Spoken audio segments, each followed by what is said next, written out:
Hello বন্ধুরা, আমার সালাম নিন। আসসালামু আলাইকুম। আশা করি আপনারা সবাই ভালো আছেন ইনশাল্লাহ, এবং আমার প্রত্যাশাও তাই।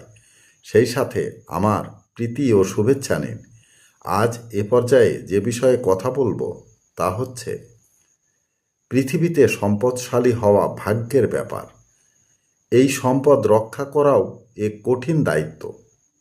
সম্পদশালী যদি অলস ও কর্মহীন জীবনযাপন করে তবে তা অতি সহজেই স্বল্প সময়ে সম্পদহীন হয়ে যেতে পারে।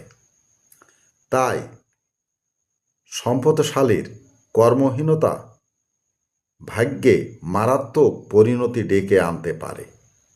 এ পর্যায়ে এখানেই রাখছি। ততক্ষণ পর্যন্ত সবাই ভালো থাকুন, সুস্থ থাকুন এবং নিরাপদে থাকুন। শুভকামনা নিরন্তর সবার জন্য সবসময়। ধন্যবাদ ফেসবুক মেটা, ধন্যবাদ সকল বন্ধুসহ সবাইকে। আবার দেখা হবে অন্য কোনো ভিডিওতে। আল্লাহ হাফেজ।